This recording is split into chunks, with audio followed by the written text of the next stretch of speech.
Cette émission vous est présentée par Vitoli, pour vivre en santé plus longtemps.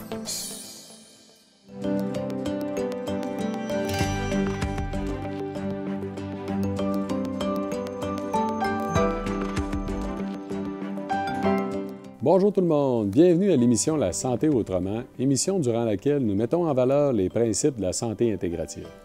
Nous en sommes à notre deuxième saison, 8 émissions consécutives, 8 sujets de santé durant lesquels nous vous parlerons entre autres du sommeil, du TDAH, de l'ostéoporose ou encore de la migraine.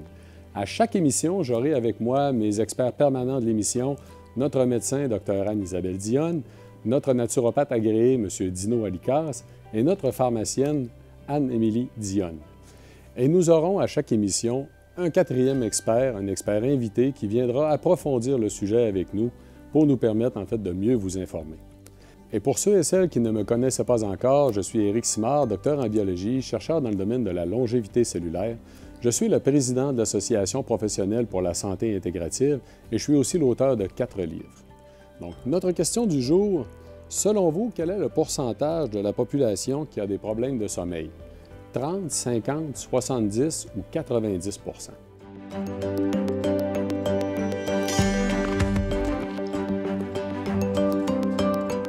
Au moins 70, en tout cas, d'un personne âgée là, comme moi, là, c'est quasiment, en tout cas, entre 60 et 70. Je dirais 70. Je dirais 50. Je dirais un bon 50 sûrement. 30 Je dirais 70 Je dirais peut-être 30, si je regarde ça, là, en moyenne, en entour de moi, là, ouais, une 30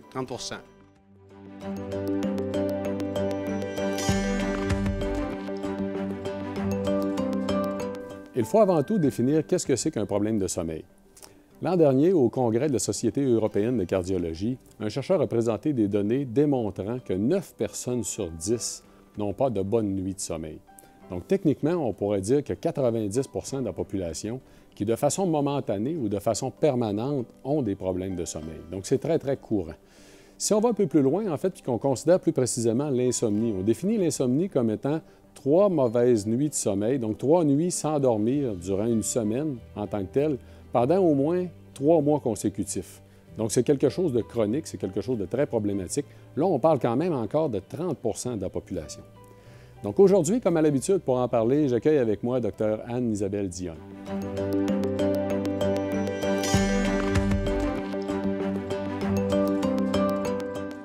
Bonjour Anne-Isabelle. Bonjour Éric. Donc, Anne-Isabelle, les problèmes de sommeil, c'est très fréquent dans la population. Vraiment, on rencontre ce problème-là en première ligne très fréquemment, en fait.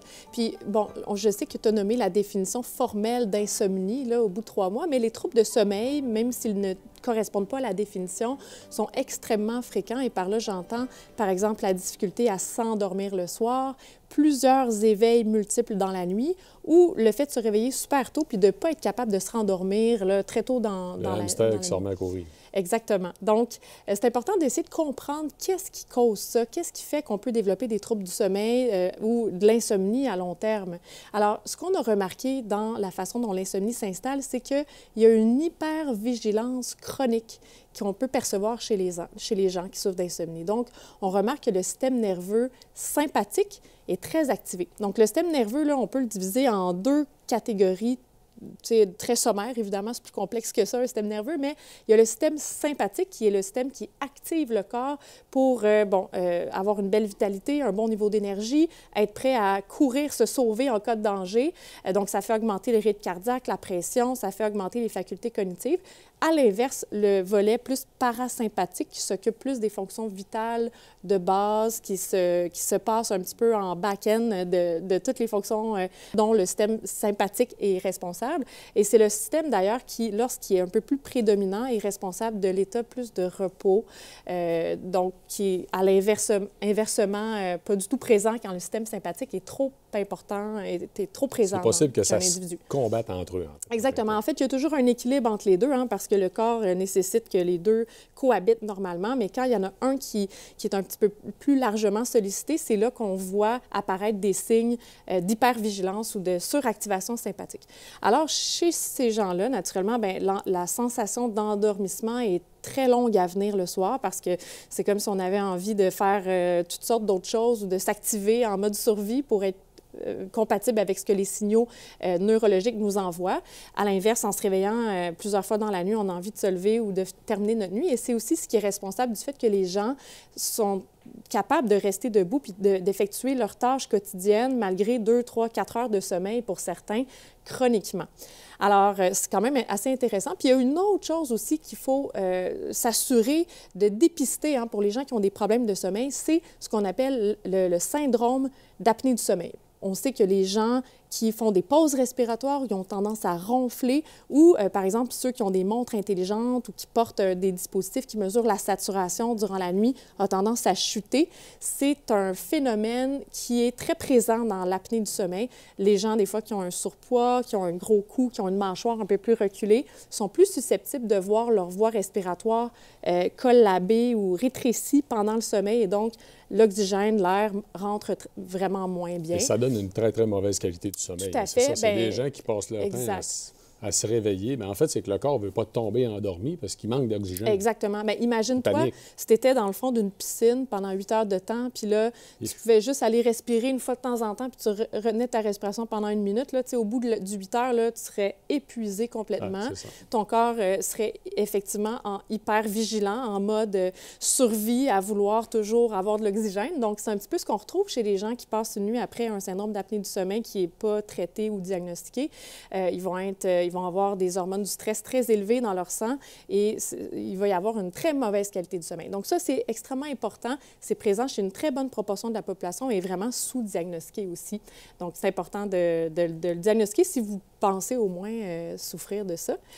Puis il faut souligner aussi que les problèmes de sommeil causent beaucoup de problèmes de santé. Ah, Seigneur, oui. Donc, le fait de manquer de bonnes heures de sommeil réparateur, donc ça engendre un état d'inflammation dans le corps, autant parce que les hormones du stress sont très élevées et vraiment par la sécrétion de certaines molécules inflammatoires et qui vont, à leur tour, créer des problèmes cardiovasculaires, un risque de cancer augmenté, une diminution des facultés d'immunité, et ce, même après une seule nuit de sommeil qui n'est pas de bonne qualité. Là. Et le risque, évidemment, s'accumule au fil du temps quand le sommeil est de mauvaise qualité pendant très longtemps. D'ailleurs, c'est un peu le cas des gens, des policiers, pompiers, ambulanciers, infirmières, médecins qui font des chiffres de nuit. Là. Ça, on sait que ces gens-là sont malheureusement beaucoup plus à risque de souffrir de problèmes de santé cardio-métaboliques en lien avec la qualité de sommeil qui est brisée et le cycle circadien qui est malheureusement un peu inversé, contrairement à la physiologie là, naturellement. Ah, écoute, c'est super intéressant. En fait, merci beaucoup d'avoir partagé tes connaissances avec nous. Ça a été vraiment un grand plaisir. Allons maintenant en discuter avec notre pharmacienne Anne-Émilie Dionne.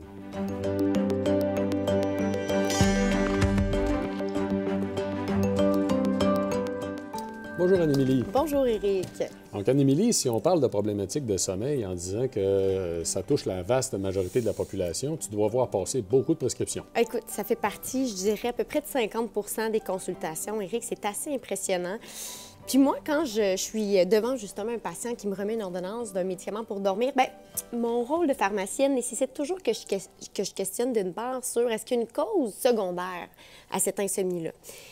Je regarde toujours dans un premier temps, bien, est-ce qu'il y a une condition de santé, une comorbidité? Je te donne un exemple. Un patient on a parlé dans une des émissions des psychostimulants, qui sont stimulants, mais qui peuvent parfois causer une atteinte au sommeil dans un délai d'endormissement. Je te parle, par exemple, d'un patient qui a une maladie cardiovasculaire, qui prend un bêta-bloqueur, mais que ce médicament-là vient porter une atteinte à son sommeil.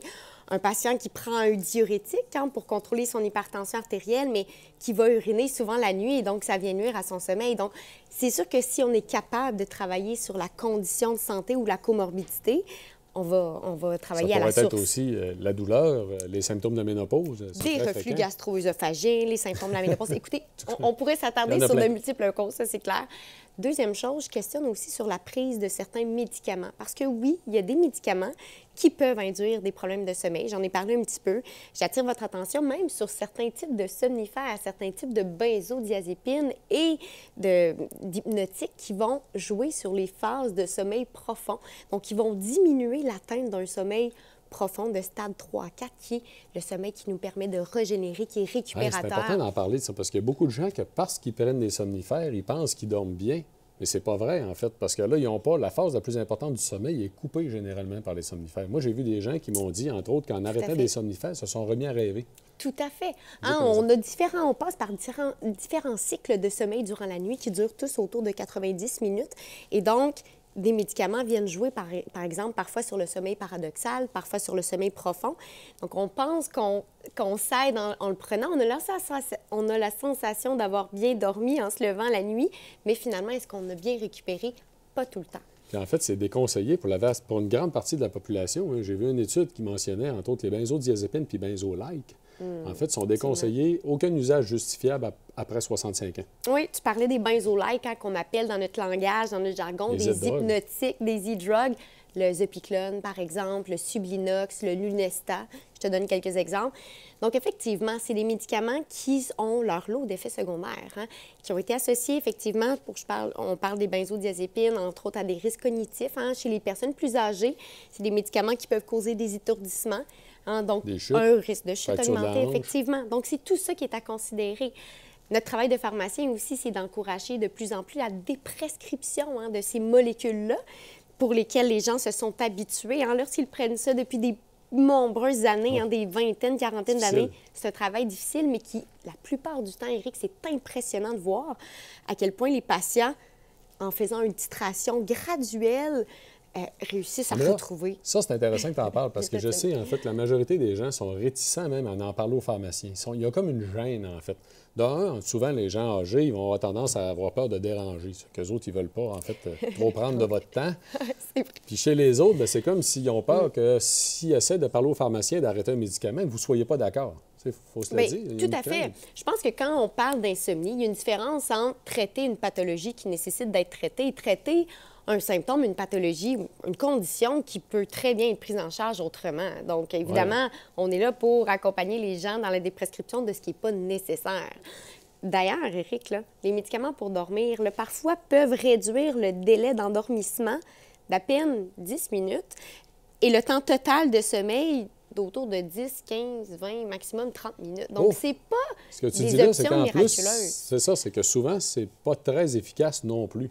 On a l'impression que ça s'est amélioré, mais on serait encore beaucoup mieux avec un sommeil profond réparateur qui serait naturel. Exactement. Donc, c'est pour ça qu'on a un rôle aussi comme praticien, nous, d'intervenir sur les mesures non pharmacologiques, de travailler beaucoup l'hygiène de sommeil avec notre patient, de rétablir un peu aussi des attentes face au sommeil. On a des petits dormeurs, on a des plus gros dormeurs.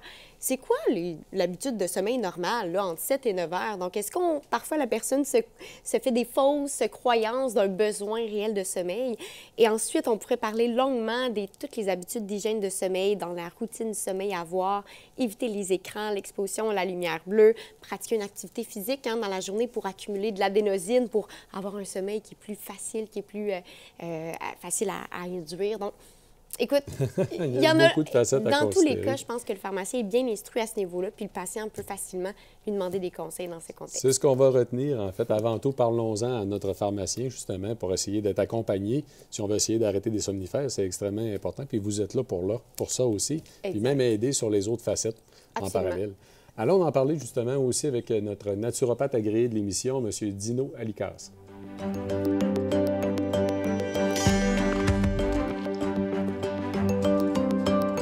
Bonjour Dino.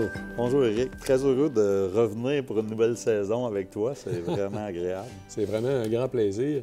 Dino, en fait, on parle des problèmes de sommeil. On en a parlé tout à l'heure, en fait, hein, que c'est omniprésent dans notre société. On parle même d'une 9 personnes sur 10 qui n'auraient pas de bonne nuit de sommeil en tant que telle. On n'a pas parlé jusqu'à maintenant de jusqu'où c'est important ou jusqu'où les conséquences peuvent être graves en tant que telles. J'ai vu une étude récente qui nous montrait, en fait, que chez des hommes de 50 ans, le fait de dormir 5 heures et moins, parce que d'un point de vue biologique, en fait, la marque du 5 heures semble être importante, là. Le fait de dormir 5 heures et moins augmente ses risques de crise cardiaque d'un facteur 2. On a 2 fois plus de risques de maladie cardiaque, de mourir, en fait, d'une crise cardiaque pour les 20 prochaines années.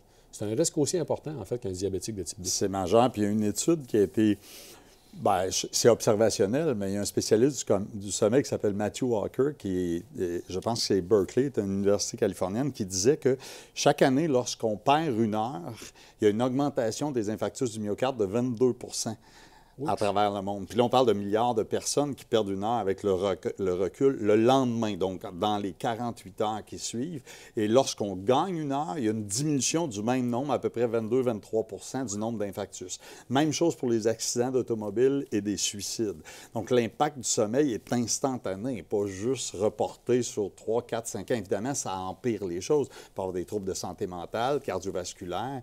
D'ailleurs, on a un institut, ça s'appelle le Centre d'études avancées en médecine du sommeil, qui est ici à Montréal, c'est à l'hôpital Sacré-Cœur. Et eux, ils sont rendus, ça a été créé en 1977, mais aujourd'hui, il y a plus de 80 personnes qui travaillent là. Et il y a des spécialistes en diabète, en hypertension, en obésité, en santé cognitive, en santé mentale, qui étudie le lien avec le sommeil et ces problèmes de santé-là. Donc, c'est vraiment très important.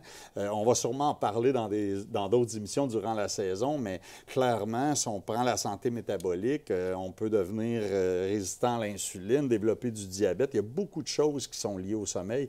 Donc, c'est vraiment clairement une des choses qu'il faut adresser en premier. Puis souvent, dans les habitudes de vie, on parle de stress, alimentation, exercice, sommeil, mais la réalité, là, c'est que si on manque de sommeil là, pendant une semaine, là, même si on ne bouge pas une semaine ou qu'on mange moins bien une semaine, là, on ne meurt pas. Là. Mais si on ne dort pas pendant une semaine, je pense qu'on ne sera pas en super forme. Et les naturopathes sont bien placés, en fait, pour nous aider aussi à rétablir même des conditions de sommeil qui seraient plus propices à avoir un sommeil profond et réparateur. Tout à fait. Bien, en fait, on commence toujours avec les habitudes de sommeil, hein, l'hygiène, comme on dit. Souvent, les gens ne réalisent pas à quel point la lumière a un impact majeur. Parce que quand il y a de la lumière, on ne sécrète pas notre fameuse hormone du sommeil qu'on appelle la mélatonine.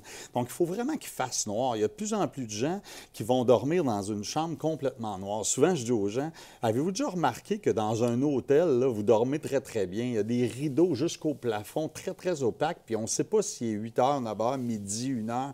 Et ça, c'est un des phénomènes les plus importants. Dans votre chambre à coucher, il ne faut pas qu'il y ait de lumière. Pour beaucoup de gens qui ont des troubles du côté du sommeil, la température est très, très importante. Il faut qu'il fasse froid, il faut que ça soit plus frais. On parle de 18 degrés à peu près. Le bruit, tu sais, il y a beaucoup de phénomènes comme ça qu'on ne pense pas, mais c'est la base. Après, bien sûr, si on manque de magnésium, par exemple, on voit souvent des gens qui améliorent beaucoup leur sommeil avec le magnésium, qui est un relaxant. Même chose pour la vitamine B, particulièrement la vitamine B6. Sans compter les plantes. Hein? On a plein de plantes, on le sait, une tisane à camomille, la valériane, la passiflore. Bien, ça, c'est des plantes qu'on connaît bien, qui sont utilisées depuis des centaines d'années, qu'on peut prendre en tisane. Il existe des suppléments standardisés, dosés, qu'on connaît, qui travaillent super bien là-dessus. La L-théanine, tu sais, il y a beaucoup de molécules complètement naturelles en vente libre que les gens peuvent utiliser bien avant d'aller vers un somnifère ou un médicament. Ou encore pour arrêter ou aider, en fait, à réduire la prise d'un somnifère ou d'un médicament. Moi, je me rappelle d'un pharmacien qui me disait qu'il y a beaucoup de médicaments que déjà réussir à baisser la dose de 50 % c'est un grand accomplissement. Tout à fait. Mais en fait, le naturopathe peut aussi aider quelqu'un qui veut essayer d'arrêter ses somnifères. Bien, on n'a pas l'autorité de prescription et de déprescription, comprenons-nous bien. Là, les médecins, les pharmaciens doivent définitivement être impliqués dans le processus. Mais il y a effectivement des études qui montrent, par exemple, que la passiflore, qui est une plante intéressante, qui contient naturellement des molécules qui se rapprochent des benzodiazépines. Les anti-anxiétés, c'est souvent ces molécules qu'on va donner chez les gens pour l'insomnie. Ça vient aider à sevrer, justement. Il y a eu quelques études de ce côté-là. Encore là, il faut le faire en collaboration avec les professionnels parce que ça peut être quand même important. Donc, tout ça pour dire qu'il y a vraiment beaucoup de choses qui peuvent être faites. Assez simple. Puis, bon, la participation des gens dans le processus est bien important aussi. Oui, puis je le rappelle, en fait, on a des naturopathes agréés au Québec. C'est des gens dont on a évalué la formation qui peuvent accompagner justement des gens avec des informations comme tu viens de nous donner. Merci beaucoup, Dino. En fait, ça a été vraiment un grand plaisir. Allons maintenant à notre expert invité du jour, qui est aussi un naturopathe agréé, M. Mario Chaput.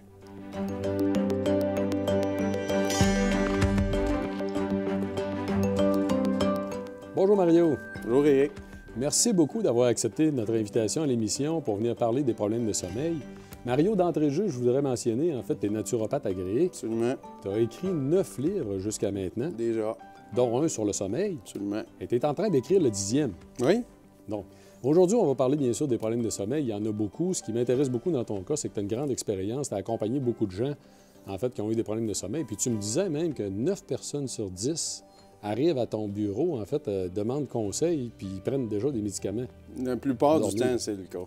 La plupart du temps, les gens arrivent en consultation avec le naturopathe, ils ont déjà une médication pour dormir. Puis ce qu'on va faire de façon holistique, ce qui est l'approche naturopathique, c'est de considérer tout ce qui peut nuire au sommeil chez la personne, plutôt que d'entrée de jeu, aller travailler avec des suppléments ou des produits qui peuvent des fois agir de la même façon que le médicament.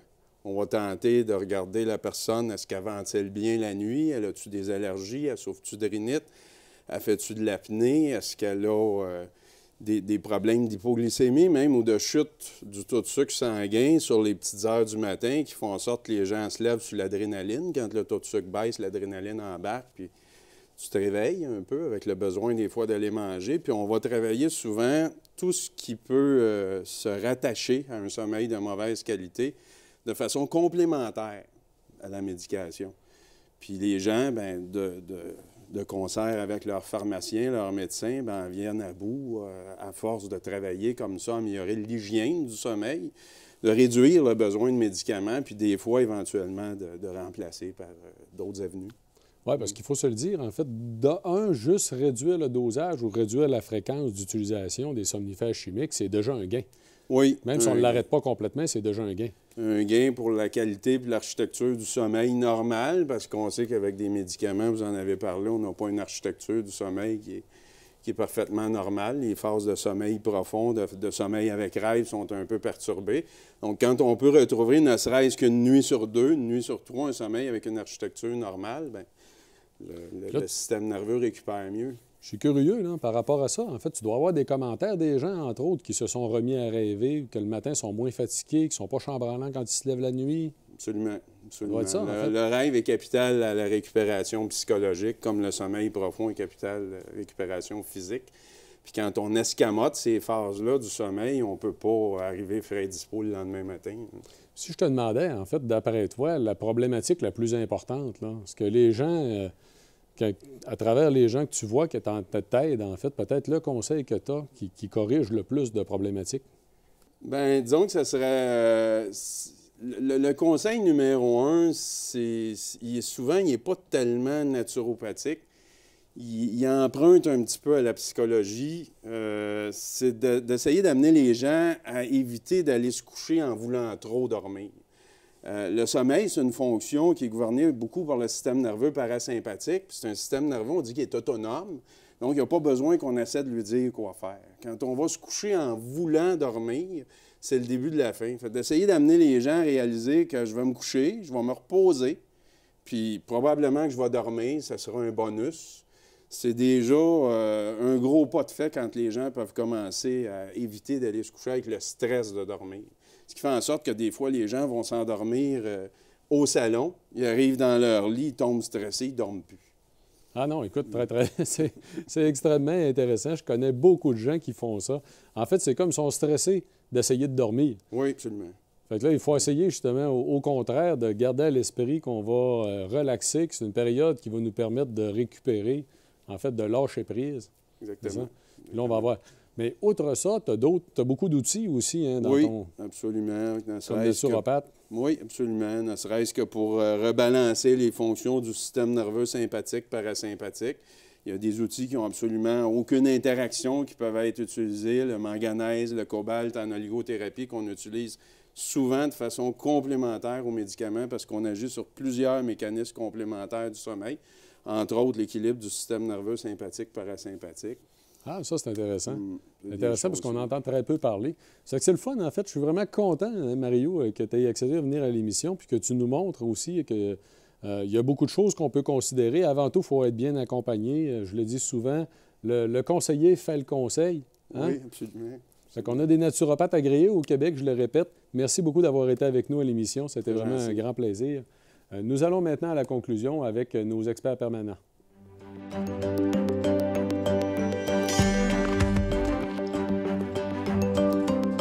Donc, en conclusion, toujours dans l'esprit de la santé intégrative, on parle bien sûr des problèmes de sommeil. Il faut considérer l'individu dans sa globalité et essayer de bien se connaître et voir qu'est-ce qui nous convient le mieux, en fait, par rapport aux problèmes de sommeil. Mais il y a beaucoup de facettes à considérer. Puis quand on en parle avec le médecin, On commence par quoi? Bien, malheureusement, ce qu'on voit le plus souvent dans le système de santé conventionnel, c'est l'esprit de ce qu'on dit en anglais, le quick fix, donc la solution magique, la pilule miracle pour plus avoir de problème. Donc, dans un contexte où nos rendez-vous durent 15 à 20 minutes avec le médecin, souvent, c'est tellement plus facile d'aller vers une solution médicamenteuse qui va régler le problème rapidement pour un individu qui n'a pas nécessairement envie de changer son hygiène de vie et ses comportements de vie au quotidien, qui demandent beaucoup plus d'efforts. Alors que tu sais quoi, les lignes directrices dans la gestion de l'insomnie? Vas-y. En première intention, on doit proposer la thérapie cognitivo-comportementale pour un soutien psychologique dans le but d'atténuer. On en a parlé tantôt de l'hypervigilance chronique puis la suractivation du système sympathique. On veut essayer probablement de décortiquer qu'est-ce qui fait que le système sympathique est toujours sollicité de cette façon-là et tenter de trouver des façons de faire pour atténuer sa présence et permettre à l'individu de reprendre le pouvoir sur sa façon de s'endormir par lui-même et d'arrêter d'être stressé ou d'avoir peur de le faire, finalement. Donc, il y a vraiment beaucoup d'efforts à mettre dans cette prise en charge psychologique-là. Et la médication, ça vient toujours en deuxième intention. Je pense qu'Anne-Émilie en a bien parlé. Ça peut affecter l'architecture du sommeil grandement et nuire aux facultés de récupération à long terme là, pour le sommeil. Donc, je pense que, autant au niveau de la culture médicale qu'au niveau de la responsabilisation par rapport aux patients, il faut largement changer la façon dont on prend en charge les troubles du sommeil au Québec. Mais c'est la même chose pour la pratique du pharmacien. Hein? C'est qu'à quelque part, vous n'avez pas juste les médicaments, puis c'est pas ça que vous faites non plus dans votre pratique. Absolument, absolument. La thérapie comportementale, elle est omniprésente dans la prise en charge. Donc, l'hygiène de sommeil. Je donnais quelques exemples tantôt. Trouver une routine de sommeil, là, se coucher idéalement toujours à la même heure, se lever à la même heure, même la fin de semaine, pour se créer un cycle de sommeil. Promouvoir un bon environnement dans la chambre à coucher. Là, des fois, ça peut être surprenant comme les gens laissent les fenêtres ouvertes, la température est beaucoup trop chaude, il y a du bruit. Donc, des télévisions, favoriser appareils électroniques. Éviter de s'exposer aux écrans, à la télévision, effectivement, là, avant de coucher, dans l'heure, facilement l'heure avant le coucher, s'assurer d'avoir une température adéquate, une bonne obscurité, un matelas aussi confortable. Ça vaut la peine des fois d'investir dans un bon matelas pour pouvoir bien dormir, être confortable. Sinon, l'alimentation aussi, éviter des repas très copieux. À souper vers 21h, aller se coucher à 22h, ça fait jamais bon ménage.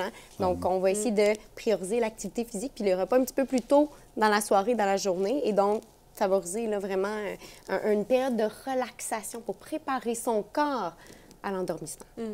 C'est sûr. Puis on voit souvent les gens qui sont devant la télé, commencent à t'endormir là, doucement, puis là, ils se lèvent, puis là, ils passent devant la cuisine, puis ils voient qu'il reste de la vaisselle à faire, puis là, tu sais, vous êtes là dans le mood, vous êtes déjà prêt, là, installez-vous confortablement, puis effectivement, l'environnement de la chambre, tu sais.